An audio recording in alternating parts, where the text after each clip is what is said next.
a drought last summer. So a lot of the stuff that's out here that hasn't been cut or that hasn't been burned or whatever is because we could not last year. Okay. We're not in a drought this year, thank God. We have rain. Rain came back. But we had, in a 7-year period, we had 200-year droughts. Oh. Mm-hmm. So, the expectation that that's going to happen again for a long, long time is very minimal, but that's good for you to know. Because when it comes to foundations, that was a huge factor for our entire area.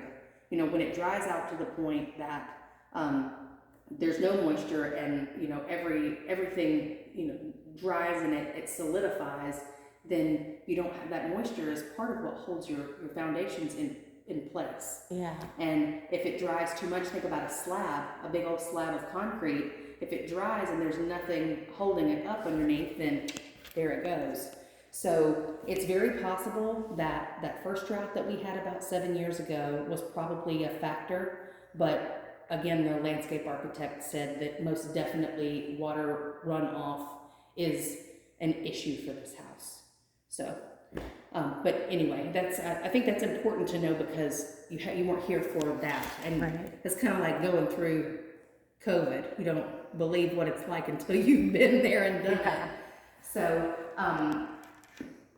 all of this stuff, yes, can be burned. We just have to make sure that you're listening out for burn notices and anything. Oh, like yeah. That. Okay. But they make it super obvious. It's in paper, it's on Facebook, it's everywhere, if that's the case, if that's what's going on. I was thinking about this bedroom for my bed. Well, I mean, right now I've got it blocking windows in my house. I had to. Yeah. Well, if you blocked the windows on this side, that would be no problem. Because, you just block wouldn't those. want to lose, you just wouldn't want to lose this right here. It worked out here. You block those windows. So I haven't blocked it at my house. Yeah, nobody's coming from there. Nobody's going to really see that. Plus, you could do the blinds down and they wouldn't know any different. Yeah. You don't have like prowlers, do you? Now you've got me thinking about people looking in windows. No. No, this is a super safe area. If I were looking for a house on water, I'd live here. No doubt. If my mama if she would move here, this is a house that I actually sent her and told her, hey, I think you would really like this place, but she's just not ready. She still has to sell her house.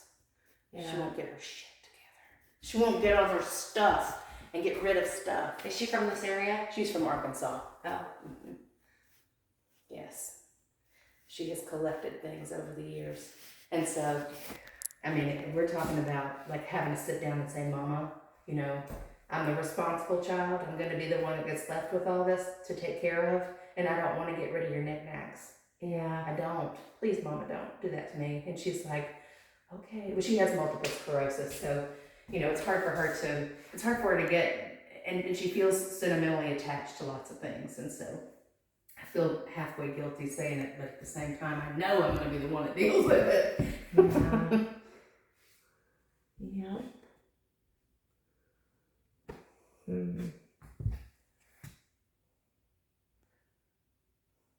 You said, does the AC work? It does.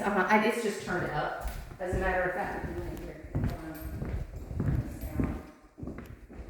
it looks kind of old, so I probably would expect it to go out soon. I don't know. Although I have one that's 45 years old and one house is still going. Right.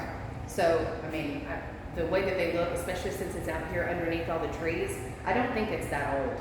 I could be wrong, but I really don't. I just think that it has weathered because it gets sap and all that, and leaves dropped on it all year long. Yeah. And, the residue, just like roofs, they end up looking, they look older and funkier than what they really are sometimes in a tree-covered area because the stuff coming off the trees gets on them and it looks dirty and it looks a little ragged, but you gotta just spray the stuff on there and rinse it off every few years.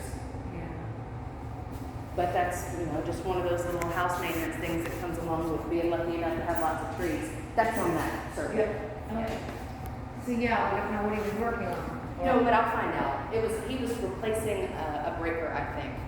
And it's an electrician that's taking care of that, because there were some open breaker, like just open box. Yeah. Yeah, but he was replacing one, and I do not know why. I assume that it probably stopped working. Okay, so that building needs to be replaced. Oh, yeah. So you got the electric back. Yeah, but they're taking care of that. Oh, they're gonna yeah, fix it. yeah, they're doing that. That's in the process of being done. Okay, So don't worry about that. Okay, they're taking care of it. Right. Okay. So just. It's the other things, right, that, it's just the other stuff, that they don't have the out-of-pocket money to do it. I understand, so, like, that's what I said, I need to know, you know, what I would be spending out of pocket. Exactly. Okay, so now back to, are we gonna have a foundation guy come yet? There needs to, well, so he did, the guy that I usually use, I've tried to get him for the last 2 days. And then there's another guy, he's great, and he's done things for me before, but he's very slow. So I just have to be a squeaky wheel to keep on. But yes, I think that a foundation person definitely needs to come look at it and tell us what are we looking at. I need to know from a real estate agent standpoint. Because I don't want to be pushing a house if there's something super major wrong, you know? Yeah. Because I mean, location-wise and cuteness factor and all that stuff, I mean, Yeah. this is easy. This is adorable, and I love that. It's just, you know, but if there's a new roof and the drainage system is taken care of and the foundation is solid, then I mean, it's an easy sale. Right. I mean, I don't know what to do. You know, I love this house. I just think, before I thought it was, you know, ready to go until they had the inspection. Yeah, me too. Well, it had sold for what, 163 when everybody thought it was good. It's for more than that. Oh, did it? Yeah, we had 7 offers, so we were in the 180s. That's Okay. about all I can say. Okay, yeah, well, before we did these. Yeah. Okay, so yeah, so before for that, at least 5. But I just put my roof on. My roof is 15,000, so I don't know about this 5,000. Yeah, when you said 5,000 yesterday, I'm like, who the hell did you call? Because my roof was 15,000. Oh, I don't know how big your house is and if it's all one story or whatever. It's 10 stories, but I mean, yeah, so it's just the top story. Okay,